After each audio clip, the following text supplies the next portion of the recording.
Hello there, we are the Star Wars guys. I am Master Paul, And I am the Mando on fire. and welcome to our YouTube channel. Now, this is our first video together, and we are continuing the series that I've been doing where we review every single Star Wars movie that has been released. And we're at the second to last video in this series, and we're going to be talking about Solo. As always, we're each going to be giving two different perspectives on this movie, what we thought of it the first time we had seen it, and what we think of it now. So make sure to hit like and subscribe, and wasting no more time, let's get right into it. So I'll go first on this one. Talking about the first time that I had seen it, this was probably the only Disney Star Wars movie that I did not see in theaters. Because by this point, my interest in Star Wars was pretty much at an all time low following The Last Jedi and getting deeper and deeper into Star Wars YouTube and hearing what other people had said about it. I had no interest in seeing a movie that I still really don't think we really needed to know that much about Solo's start of his career in general. So I basically picked up this movie one day, several months after it released on DVD for like $5 at Walmart and just decided to watch it one day. And I went in with super, super low expectations. And I was somewhat pleasantly surprised to find it actually wasn't that bad the first time I had seen it. And that's kind of what I think of it today. It's an unnecessary movie to me for sure, but a mostly harmless one. What do you think, Mike? Yeah, I want to say it was a similar story for me because unlike you watched it on DVD. I actually watched it on demand with the cable company. So that's how I first saw it. And if I had to compare it with like any other movie, I would say it was pretty much kind of like the Guardians of the Galaxy, not Star Wars related, but I would say it was probably more like that. So it's not really a movie that I would necessarily take seriously, but it's the movie that I can pretty much have fun with. I can and walk Okay. in, have fun with it, walk out and say, "Wow, that was a nice movie." I still kind of Okay. feel like it to this day. Now, I do kind of find it a little bit more interesting, I think for a few reasons, which we can always get back to a little bit later. But I do find that watching it more recently was actually a little bit more interesting. It brought a new perspective to the Star Wars universe. Okay. And that's a very interesting point of view, Mike. So let's get straight into the movie and talk first a little bit about the characters, starting, of course, with Han Solo. This is the first time that we have ever seen Han Solo played by anyone but Harrison Ford. He was played this time by a guy, I hope I pronounced this right, by the name of Alden Ehrenreich. So I'll let you go first on this one, Michael. How do you think he did as Han Solo? And how do you think the character of Han Solo was portrayed in how he was written in this movie? Well, I'd say let's first begin on like just how the movie just sort of began. Han was pretty much just like a nobody. That's kind of how he started off as, and then basically he wanted to pretty much just find who he was or establish himself. And I want to say for someone as young as this actor, her portrayed that correctly. Just because we can all relate when we're young, we're all thinking about, oh, who are we? What are we gonna do with our lives? And so I think that this actor played that part at the very least very perfectly. Okay. And I can somewhat agree with that too. I think the Han Solo, how he was written in this movie, was pretty much what you would expect a young Han Solo to be. Just a young guy living on the streets of Corellia by his wits, surviving how he can. Yeah. Though, personally, I was not a big fan of the actor's performance in this movie. I'm not going to say he didn't try, but he just clearly was not Harrison Ford. So he had that deck stacked against him from the beginning because people were going to be expecting him to be Harrison Ford as Han Solo, which he clearly could not do. And he did Yeah. try. In fact, if I remember at one point hearing that he had to go to acting classes to learn how to be Harrison Ford as Han Solo. But in the end, the results just weren't there for me. So that kind of took me a little bit out of the movie, though I will say they at least got the Han Solo look down with him. And I certainly agree with what you're saying with how they wrote the character, going from this young, scrappy little basically kid pretty much to where we see him at the end of the movie being Han Solo, the smuggler that wins the Falcon. Yeah, I would totally agree. I was actually thinking about it right as you were saying it. It's almost like he's the space Star Wars version of the Disney classic Aladdin, if you get Mm-hmm. what I'm saying. He's very Yeah, young, pretty much stole from wherever he could, got to eat to live, got to steal to eat, all that good stuff. I And hadn't thought of so, that. and so even though that it was stacked against him from the beginning on the basis of him not being Harrison Ford, I'm glad that he had his own performance. I will say that he Yeah, couldn't do Harrison Ford from the beginning to the end, but he pretty much made the character his own interpretation, you can say. yeah, and I can certainly respect that, even if I do personally prefer Harrison Ford as Han Solo.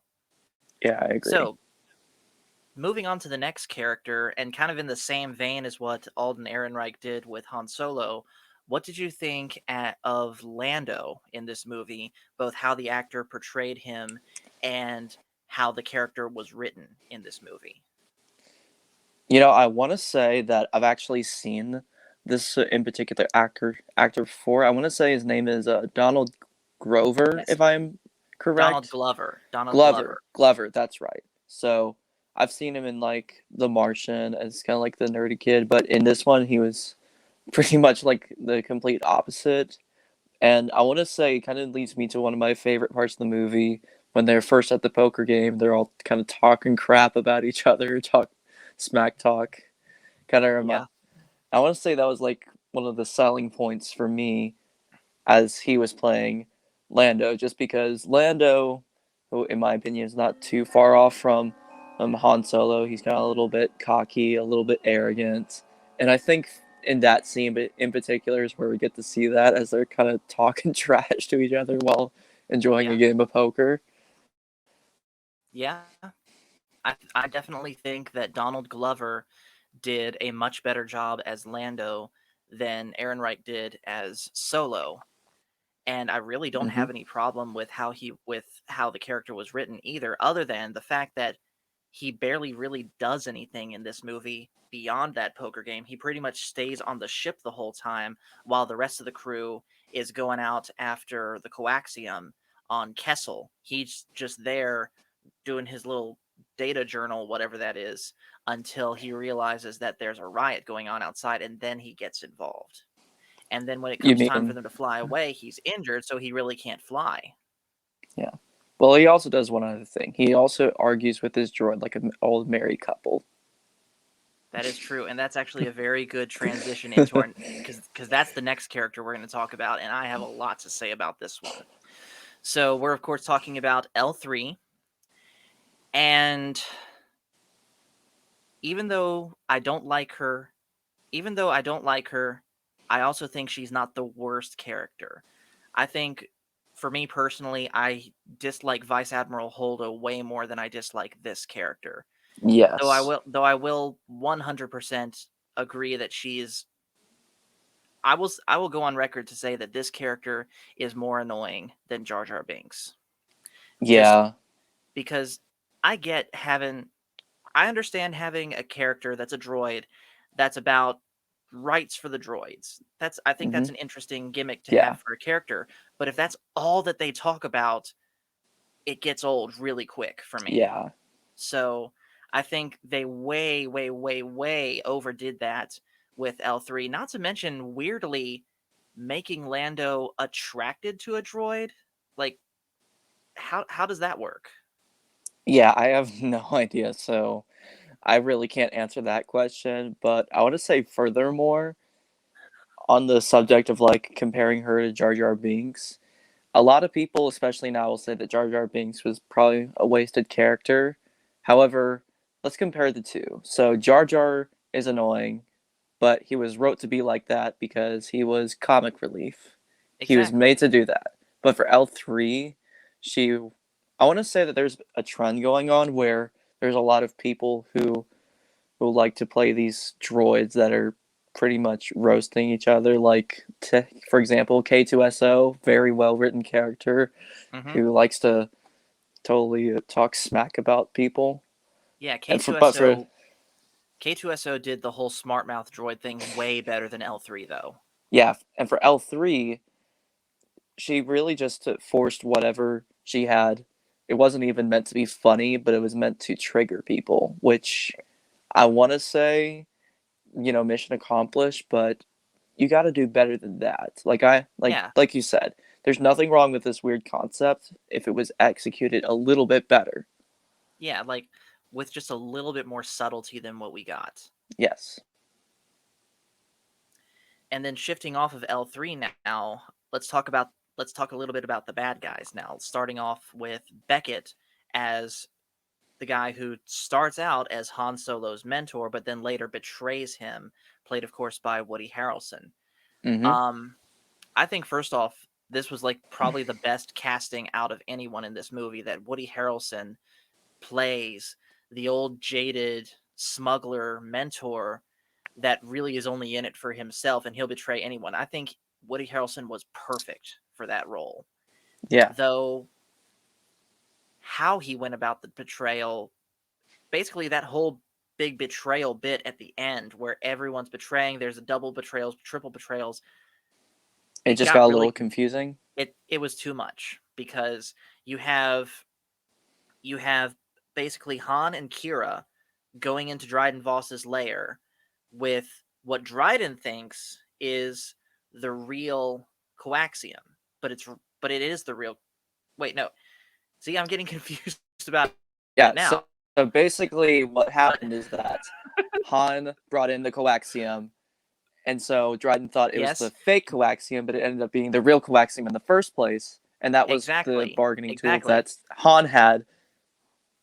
Yeah, and then of course you have Dryden's men, going to try and take the coaxium from the Enfys Nest people, but the Enfys Nest people are one step ahead of them, and so it's literally it's almost like a sniper aiming at another sniper aiming at civilians, Pretty basically. much.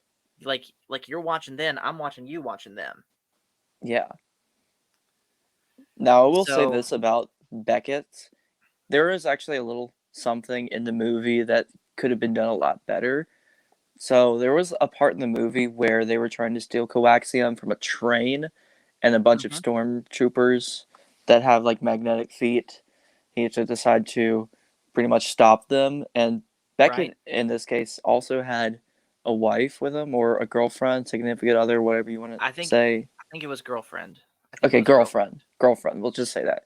So not even like 25 minutes into the movie or like half hour into the movie, they just kill her. She's dead. Exactly.